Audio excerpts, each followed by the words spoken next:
A medida que continuamos ahora con nuestro estudio de las parábolas de Jesús, vamos a considerar esta noche la parábola que es un ejercicio en contraste con lo que le interesa a Jesús, con dos hombres que están en un estado de oración delante de Dios. Y la parábola se llama la parábola del fariseo y el publicano, o a veces el fariseo y el recaudador de impuestos. Permítame leérsela brevemente.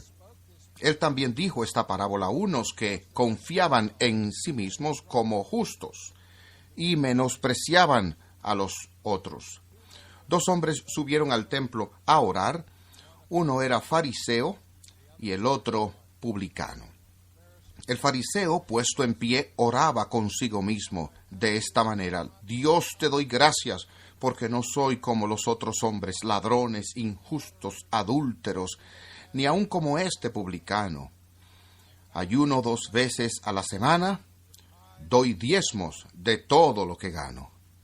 Mas el publicano, estando lejos, no quería ni aun alzar los ojos al cielo, sino que se golpeaba el pecho, diciendo: Dios, sé propicio de mí, pecador. Os digo que éste descendió a su casa justificado antes que el otro. Porque cualquiera que se enaltece a sí mismo será humillado, y el que se humilla será enaltecido. Esta es una muy breve y simple parábola que Jesús da, pero se nos dice al principio por qué la dio y a quién fue dirigida. Noten que él dijo que les dijo esta parábola a algunos que confiaban en sí mismos como justos y menospreciaban a los otros. Si vemos todas las parábolas del Nuevo Testamento, vemos temas recurrentes, unos de los cuales ya hemos observado. Es el anuncio de la crisis que es inminente por el advenimiento del reino de Dios a través del ministerio de Jesús. Otro tema que escuchamos una y otra vez es el tema por el cual Jesús da advertencias sobrias y serias a aquellos que hacen profesión de fe que no poseen lo que profesan. La advertencia asume la enseñanza de Jesús de que la iglesia es un cuerpo de personas formado tanto por el trigo como por la cizaña, que San Agustín llamó un corpus permixtum, o sea que la iglesia es un cuerpo mixto, incluye creyentes verdaderos, pero también a aquellas personas que hacen las profesiones de fe, una fe que no es auténtica. Y el contraste que nosotros vemos aquí es quizás tan vívido como solo Jesús puede hacerlo, porque la primera persona que se describe en la parábola es el fariseo. Y sabemos que el fariseo era un clérigo de alto nivel. Los fariseos eran un grupo de los judíos que comenzaron su ministerio en el período intertestamentario y eran un grupo de hombres que se unieron porque estaban profundamente preocupados por la declinación de la religión entre el pueblo judío en ese momento y el descuido de la ley de Dios. Y los fariseos, cuyo nombre significa apartados, se encomendaron, a pesar de lo que todo el mundo estaba haciendo mientras estaban siendo secularizados, que ellos iban a ser totalmente dedicados a guardar la ley de Dios en un esfuerzo para restaurar la justicia en la tierra y la devoción al pueblo. Pero en un periodo muy corto de tiempo, ellos se convirtieron tan involucrados en su deseo de ser justos que dentro de poco tenían confianza en su propia obediencia a la ley en lugar de aprender de la ley lo que la ley fue diseñada originalmente para enseñarles. El apóstol Pablo nos enseña en el Nuevo Testamento que la función primaria de la ley de Dios es actuar como un espejo, que cuando miramos a ese espejo nos revela, en primer lugar, la santidad de Dios y nuestra falta de santidad en contraste con Dios. Así que lo que la ley está supuesta a hacer es un maestro que nos conduce a Cristo, según nos damos cuenta de que no somos capaces de mantener la ley. Pero en lugar de ver este espejo, ellos se vieron en un espejo que les mostró su propia justicia, y ellos llegaron a ser presumidos y demasiado seguros en sus propios logros morales. Y muy pronto empezaron a tener un espíritu de estar lejos de todo el mundo en la tierra. Y una de las doctrinas insidiosas que se desarrolló entre los fariseos fue la idea de la justificación por la segregación. Es decir, que una persona se justificaría en la vista de Dios si ellos podían mantenerse limpios de cualquier contacto con alguien que de alguna forma estuviera contaminado. Y nosotros vemos esto aquí, cuando este fariseo tiene la audacia de dar las gracias a Dios por su superioridad. Ahora, en realidad, él está citando una parte de una oración que fue encontrada en el Talmud entre el pueblo judío, donde los líderes fueron instruidos a dar las gracias a Dios por el estado en la vida que disfrutan ser uno de los apartados. Y entonces este hombre da las gracias a Dios, pero no con ninguna sinceridad. Dijo que él oró dentro de sí mismo, para consigo mismo, tanto como a Dios, pero él sí le habló a Dios diciendo: yo te doy gracias, que no soy como los otros hombres. Está diciendo en un sentido allí, pero por su gracia voy yo. Estos extorsionadores adúlteros, o incluso como este miserable recaudador de impuestos que yo veo aquí en el templo. Los recaudadores de impuestos eran la forma más baja de vida entre los judíos, entre los Amarets, gente de la tierra. Ellos eran más despreciados porque eran engañadores. Ellos eran considerados traidores. Se ganaban su dinero cobrando impuestos para el gobierno opresivo romano del día, y ellos a menudo alteraban sus monedas un poco y añadían a sus cobros y guardaban un poco de lo recuperado para sí mismos mientras desangraban al pueblo. Y así que era un grupo odiado por la gente de la nación. Por lo tanto, aquí está este fariseo diciendo: Dios, te agradezco, te doy gracias que no soy como los demás hombres, como estos extorsionadores, adúlteros y este miserable recaudador de impuestos allí. Y quiero que recuerdes, Dios, que aunque la ley exige ayuno solo una vez al año, yo ayuno 2 veces a la semana y doy diezmo de todo lo que yo poseo. Soy sacrificial en lo que doy. Yo soy el prototipo del hombre verdaderamente religioso. Ahora, lo primero que nosotros entendemos sobre este fariseo es que él tiene una comprensión gravemente distorsionada de lo que exige la justificación. He aquí un hombre que creyó que ser justificado a los ojos de Dios era alcanzado por su propia justicia.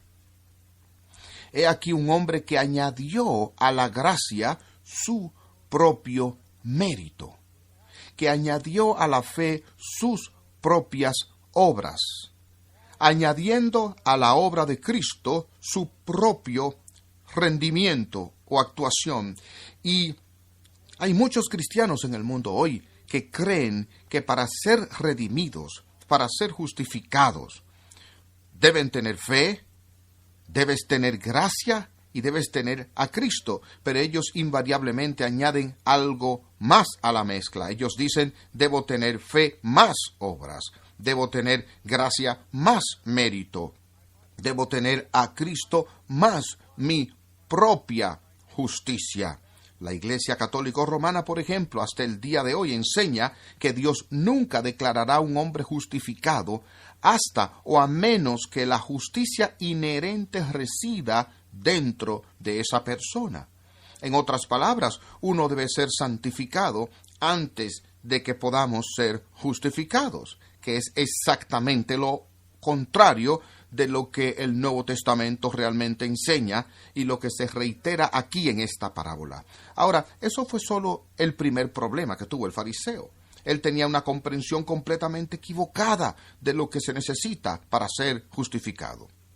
Pero permítame hacer una pausa aquí. Jesús dirigió esto no solo a este hombre, sino que es apenas un personaje en la parábola, sino que lo dirigió a todos los que estaban de pie allí, que pensaron que ellos se podían justificar por su propia justicia. Y por extensión, esta parábola de Jesús se da a los millones de personas desde entonces y ahora, que todavía confían en sus propios logros y en sus propias buenas obras para estar bien con Dios. La gente asume que Dios califica en una curva y que mientras mi pecado no sea tan pernicioso como el de mi vecino, yo puedo estar feliz con mi comportamiento. El apóstol Pablo advirtió que aquellos que se juzgan a sí mismos por sí mismos y se juzgan entre sí no son sabios. Miramos alrededor y siempre que podamos encontrar a alguien más corrupto de lo que parecemos ser, estamos a gusto en Sion, asumiendo que nuestra superioridad y nuestros logros nos llevarán más allá del trono, del juicio de Dios. Otras religiones dicen que Dios tiene escalas de justicia y que si nuestras buenas obras superan nuestras malas obras, entonces eso nos lleva al cielo.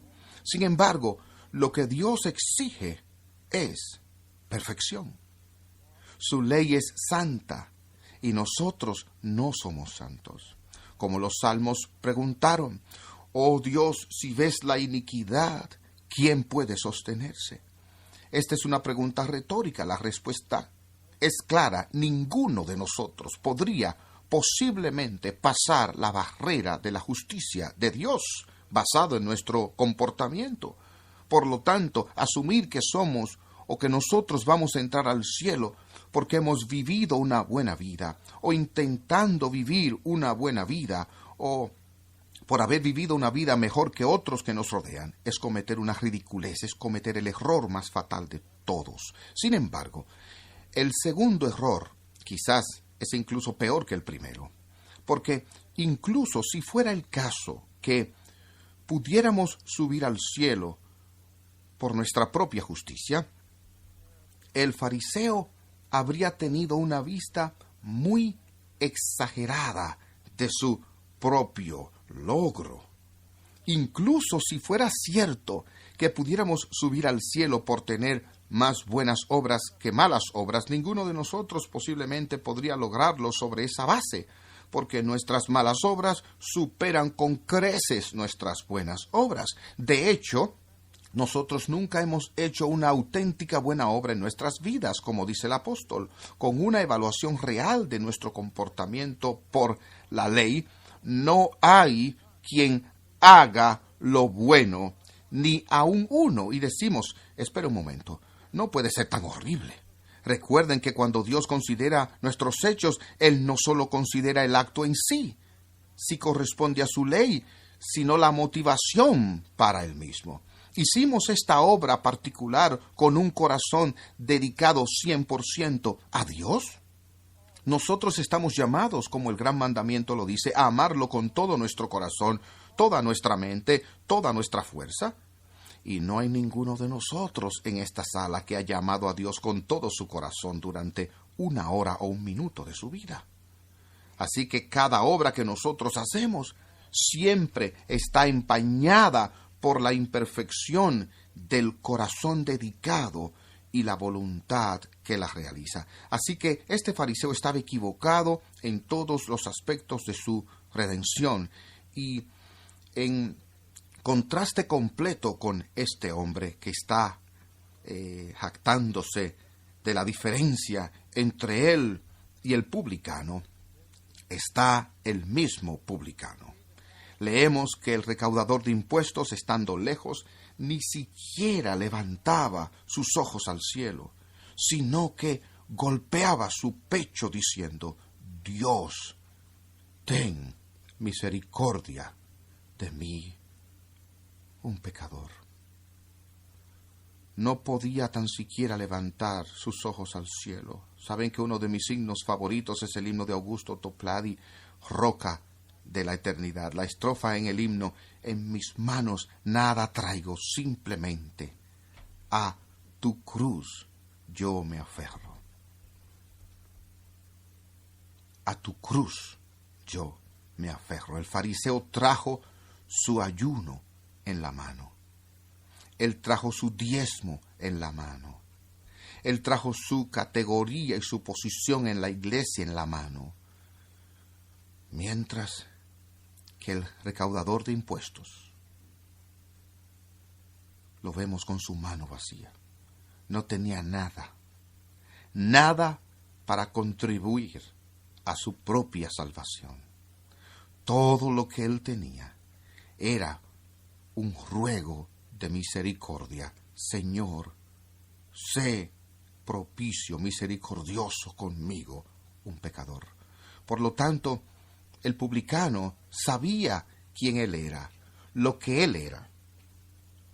Él no estaba sufriendo bajo la ilusión de una justicia falsa, tal como el fariseo hacía cada día. De lo que trata aquí es sobre la única esperanza y el único fundamento de justificación que se encuentra en quizás el concepto más importante teológico en la historia, el concepto de imputación. El concepto de la imputación significa que nuestra justificación en la presencia de Dios está fundada y basada en una justicia que no es nuestra propia. Es lo que Lutero llamó una justicia alienem, una justicia extranjera, una justicia extraña, una justicia fuera de nosotros mismos, una justicia cumplida solo por Cristo, el único que alguna vez mantuvo la ley perfectamente en toda su vida. A veces le preguntamos al niño de 6 años en la escuela dominical: ¿qué hizo Jesús por ti? Y el niño dice: Él murió en la cruz por mi pecado. Y eso es cierto. Pero si Jesús solo hubiera bajado del cielo el Viernes Santo y pasado al Gólgota y tomado tu pecado sobre él y pagado el precio delante de un Dios santo, ¿habría eso sido suficiente para redimirte? La respuesta es no. Eso no habría sido suficiente solo para remover tu culpa.